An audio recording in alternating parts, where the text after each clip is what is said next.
సంఘాలు స్థాపించబడి అక్కడి నుంచి సువార్త ప్రపంచం మొత్తం వెళ్ళింది. సో ఈ విధంగా చూసినట్లయితే మరి ఈ మరణం అనేది చాలా అర్థం కాని విషయం. మొదటి నుంచి కూడా చనిపోయిన తర్వాత ఏం జరుగుతుందో ఎవరికి తెలియదు. ఐగుప్తీయులకి కానీ అందరూ అప్పట్లో ఐగుప్తు దేశం అంటే చాలా డెవలప్డ్ నేషన్ అనమాట. ఇప్పుడు అమెరికా దేశంలో ఒక ఐగుప్తు దేశం కానీ అప్పుడు ఫరోలకు కానీ వాళ్ళకి అంతా ధనం ఉంది, అన్ని ఉన్నాయి, కానీ వాళ్ళకి మరణం తర్వాత ఏం జరుగుతుందో ఎవరికి తెలియదు.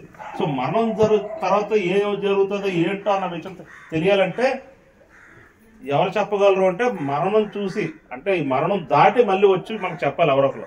అలా చెప్తేనే మనకి అర్థం అవుతుంది. సో అలాగా చరిత్రలో మరి మరణం దాటి వెళ్ళి వచ్చి చెప్పిన వ్యక్తి ఎవరైనా ఏసీ అక్కడే ఉన్నాడు. నాకు ఒక ఇంటర్మీడియట్ నాకు ఫ్రెండ్ ఉండి కూడా అనమాట, అన్నిడు అనమాట, నల్గొండ జిల్లా. మేము గుంటూరులో చదువుకునే వాళ్ళం ఇంటర్మీడియట్. అప్పుడు ఈవినింగ్ సాయంత్రం పూట ఆదివారం సాయంత్రం కూడా మేము ఇలా ఆరాధనకి వెళ్ళేవాళ్ళం అనమాట. ఒక Bible study, youth Bible study టైప్లో అనమాట. సో ఆయన కూడా మాకు వస్తుండేవాడు. తర్వాత ఇంటర్ అయిపోయింది, నేను వెళ్ళిపోయాను. ఆయన నల్గొండ అయిపోయి వైజాగ్ వచ్చారు. మళ్ళీ ఉన్నత విద్య కోసం మేము హైదరాబాద్ కలుసుకున్నాం విశ్వవిద్యాలయం. అప్పుడు ఆయన నమ్ముకున్నాడు.